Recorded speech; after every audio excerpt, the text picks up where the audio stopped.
Hello बच्चों, कैसे हो आप? आशा है सब बच्चे बहुत अच्छे से होंगे।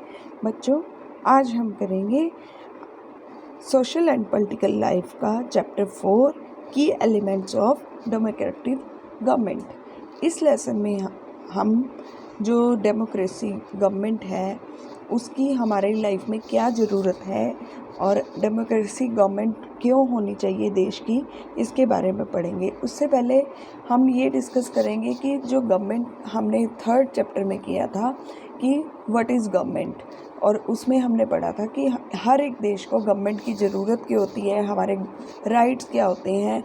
उसके बाद हमारा आता है कि डेमोक्रेसी गवर्नमेंट कौन सी होती है। डेमोक्रेसी गवर्नमेंट वो होती है जिसको सभी लोगों की इच्छा अनुसार एक मत से चुना जाता है, उसको हम बोलते हैं डेमोक्रेटिक गवर्नमेंट। मतलब कि हर जो 18 साल के एडल्ट्स हैं हमारे, वो अपनी इच्छा अनुसार अपने वोट से एक गवर्नमेंट को चुनते हैं, वो होती है हमारी डेमोक्रेटिक गवर्नमेंट। तो अब जो डेमोक्रेटिक गवर्नमेंट है उसकी हमें क्यों नीड होती है, इस लेसन में हम यही पढ़ेंगे कि जो डेमोक्रेटिक गवर्नमेंट है उसकी क्या ज़रूरत है और डेमोक्रेटिक गवर्नमेंट की जो ज़रूरत है वो हमें क्यों पड़ी। तो इस वाले लेसन में हम जो बेसिक पॉइंट जिन पर हम डिस्कशन करेंगे उसमें हम सबसे पहले साउथ अफ्रीका की स्टोरी के बारे में पढ़ेंगे कि उन्होंने डेमोक्रेसी गवर्नमेंट के लिए क्या स्ट्रगल किया, उन्होंने अपनी लाइफ में क्या कुछ देखा और उनको डेमोक्रेसी की ज़रूरत क्यों पड़ी। और फिर हम करेंगे कि नीड टू रिजॉल्व कॉन्फ्लिक्ट्स, कि जो मतभेद हो जाते हैं उनको जो गवर्नमेंट किस तरह सुलझाती है, और इक्वालिटी एंड जस्टिस के बारे में पढ़ेंगे।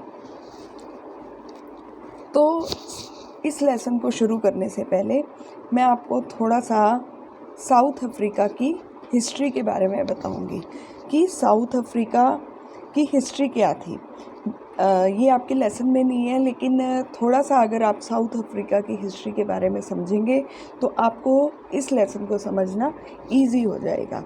तो जो साउथ अफ्रीका था, उस साउथ अफ्रीका में क्या हुआ, पुराने टाइम में उनकी जो लाइफ थी वो एक बड़ी ज़ुलू सिविलाइजेशन की तरह जीते थे। तो ये जो सिविलाइजेशन थी इनका अपना ही बोलने का ढंग था, अपनी लैंग्वेज थी, अपना लाइफस्टाइल था। मतलब ये एंजॉय वाली ज़िंदगी जीते थे। कोई इनमें ये नहीं था कि हमें कुछ भाग दौड़ करनी है या कुछ भी है। तो जो ये साउथ अफ्रीका था इसमें कुछ टाइम, आज से 16th सेंचुरी की बात है कि जब ये साउथ अफ्रीका था, ज़ुलू सिविलाइजेशन यहाँ पर होती थी, तो यहाँ पर कुछ यूरोपियंस आ गए। तो 16th सेंचुरी तक ये जो यूरोपियंस थे इनके बहुत बड़े बड़े जहाज़ थे, इनकी बैंकिंग सिस्टम इनका बहुत स्ट्रॉन्ग हो चुका था, इनका जो लाइफस्टाइल था वो बिल्कुल डिफरेंट हो चुका था। जो बैंकिंग सिस्टम था, अगर ये कोई युद्ध वगैरह करते थे तो उसमें बहुत ज़्यादा सपोर्ट थी इनके पास, अमाउंट की, मनी की। तो और ये लोग जो थे इनके पास कुछ भी नहीं था और ये अपना बस खा लिया पी लिया और मस्ती कर ली, इस टाइप की ज़िंदगी ये जीते थे।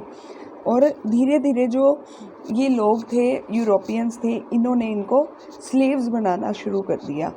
तो ये इनसे मजदूरी करवाते थे और जो ये ज़ुलू सिविलाइजेशन के लोग थे ये अपनी बस्तियों में रहते थे। लेकिन जब यूरोपियंस यहाँ पर आए, धीरे धीरे इन्होंने उनकी बस्तियों पर कब्ज़ा कर लिया। कब्ज़ा करने के बाद इन्होंने यहाँ पर और भी यूरोपियंस आते गए और वो इनकी बस्तियों को हटाकर अपने घर बनाकर रहने लग गए।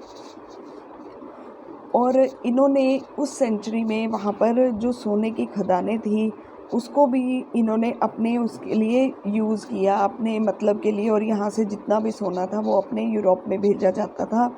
और बहुत ज़्यादा इनके साथ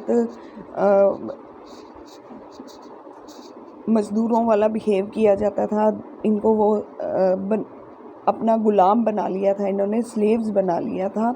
और धीरे धीरे क्या हुआ कि ये जो स्लेव्स थे इनसे खेती बाड़ी का भी काम करवाने लगे, और जब इनको थोड़ा सा फील हुआ तो ये खद्दानों के सोने के साथ इनको स्लेव्स को भी यूरोप कंट्री में भेजने लगे।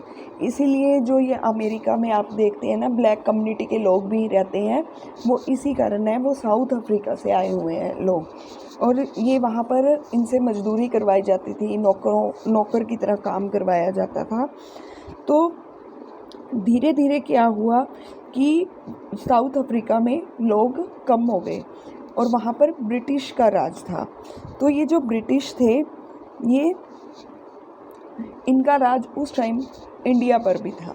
तो इन्होंने इंडिया से जो लोग थे उनको वहाँ पर लाना शुरू कर दिया साउथ अफ्रीका में। इंडिया के लोगों को गुलाम बनाकर साउथ अफ्रीका ले आते थे और उनसे ये सोने की खदानों वाला काम करवाते थे, खेती करवाते थे, मतलब उनको भी गुलाम बना लिया।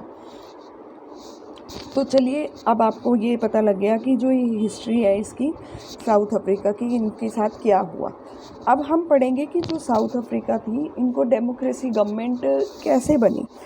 तो South Africa is a country that has people of several races. मैंने अभी आपको बताया कि यहाँ पर यूरोपियंस आ गए थे और जो यहाँ के पीपल थे वो ब्लैक कम्युनिटी के थे और इंडियंस भी यहाँ पर आने लग गए थे। तो यहाँ पर बहुत डिफरेंट रेसेस के लोग रहने लग गए थे। There are black people who belongs to South Africa, white who came from Europe to settle there, and Indians who came as laborers and traders। तो यहाँ पर जितने भी लोग थे वो सेवरल टाइप के पीपल्स थे और वो यहाँ पर आकर रहने लग गए। तो यहाँ पर जो ब्रिटिश का राज था, उन्होंने इन ब्लैक पीपल्स के ऊपर बहुत, मतलब उनके ऊपर अपना ही राज जमाया हुआ था, उन्हीं की अपनी गवर्नमेंट होती थी और उनको गुलाम बना दिया था। और इंडियंस जो थे उनसे लेबरर्स और ट्रेडर्स का काम लिया जाता था। तो धीरे धीरे उनको एक रिपब्लिक गवर्नमेंट की ज़रूरत फील हुई। तो इसमें क्या हुआ कि South Africa is a country that has people of several races. There are black people who belongs to South Africa and white who came from Europe. तो ये यूरोप से आए हुए थे, and Indian who came as labourer and traders. तो ये उनके ऊपर बहुत जुल्म करते थे। मतलब कि यहाँ पर अपनी ही गवर्नमेंट थी इनकी और इनके अकॉर्डिंग ही वहाँ के रूल सेटल होते थे, और जो पुलिस वाले थे वो नाजायज़ करते थे इन लोगों के साथ, और मार पिटाई से, मतलब इनकी जो रूल फॉलो नहीं करता था उनके साथ बदसलूकी भी की जाती थी। तो बहुत बुरा हाल हो चुका था वहाँ पे। फिर south Africa was earlier govern by, मतलब वहाँ पे जितने भी जो लॉज थे वो ब्रिटिश के बनाए हुए थे, अपने रूल थे। और उनका जो रेसेस थी, मतलब कि जो डिफरेंट टाइप के लोग वहाँ पे रहते थे, उनको अलग अलग तरह से बिहेव किया जाता था। एक तो वहाँ पर रहने लग गए थे ब्लैक्स, जो कि अफ्रीकन थे, और एक आगे थे यूरोपियन और कलर्ड पीपल उस टाइम उनको कहा जाता था जो इंडियंस थे, were not considered to be equal. उनको इक्वलिटी नहीं दी गई थी। ब्लैक पीपल और कलर्ड पीपल जो इंडियंस थे उनको किसके बराबर इक्वलिटी नहीं दी गई थी? वाइट पीपल के बराबर। तो ये जो वाइट पीपल थे ये उनके ऊपर अपना ही राज जमाते थे। तो South Africa people were divided into white, black, Indian and coloured races. ये 3 टाइप की रेसेस में डिवाइड हो चुके थे। According to law these races were not allowed to mingle with each other, to live near the each other और even to use common facilities. तो यहाँ के जो लोग थे उनको 3 कम्युनिटीज़ में डिवाइड कर दिया गया था, और अकॉर्डिंग टू लॉ जो उनका रूल था, जो उनकी लॉ बनाए हुए थे, उसके अकॉर्डिंग जो ये अलग अलग रेसेस के लोग हैं इनको अलग अलग जगह पर रहने दिया जाता था। इनकी कोई कॉमन फैसिलिटीज़ नहीं होती थी कि वाइट को अलग फैसिलिटीज़ मिलती थी रहने की, और जो ये ब्लैक पीपल थे इनकी अलग फैसिलिटीज़ थी। Hospitals were separate and so were ambulances. जो इनके हॉस्पिटल थे वो भी अलग होते थे और एम्बुलेंस भी अलग होती थी। मतलब जितनी भी फैसिलिटीज़ थी वो अलग अलग थी। इवन जो ट्रेन में जाने का था उनका, वो भी वाइट के लिए अलग था, और ये जो ब्लैक और ब्राउन पीपल थे, जो इंडियंस थे, उनके लिए अलग फैसिलिटीज़ थी। तो धीरे धीरे उनको फील हुआ कि हमारे साथ बहुत ही ज़्यादा बदसलूकी वाला बिहेव किया जा रहा है, मतलब बहुत ही गंदा बिहेव हो रहा है। तो उन्होंने अपने लिए आवाज़ उठाई, बहुत सी रैलीज़ निकली, और बहुत ही वहाँ पर उन्होंने अपने लिए गवर्नमेंट से डिमांड की अपने राइट्स के लिए। तो धीरे धीरे क्या हुआ कि इतनी रैलीज़, और इसमें बहुत ज़्यादा मतलब कि पुलिस ने भी बहुत रोल अदा किया। जो वहाँ की आर्मी थी वो बहुत मारती थी, जैसा कि आपको इस पिक्चर में भी दिख रहा है। लेकिन धीरे धीरे उन्होंने इस जो अपनी ये, तो उन्होंने बहुत विरोध किया इस चीज़ का, और इन एंड क्या हुआ कि वो सक्सीड हो गए अपने इस काम में 1994 में, and south Africa become a democratic country. और ये साउथ अफ्रीका जो था वो डेमोक्रेटिक कंट्री बन गया। Of all races were considered equal. तो अब क्या हुआ कि यहाँ पर सभी को ही इक्वलिटी से देखा जाता था, और जितने भी यहाँ पर डेमोक्रेसी गवर्नमेंट का रोल हो गया, और वो गवर्नमेंट ये साउथ अफ्रीकन के द्वारा ही चुनी जाती थी, जो यहाँ के लोग थे, और वहाँ पर उनके अकॉर्डिंग ही काम किया जाता था।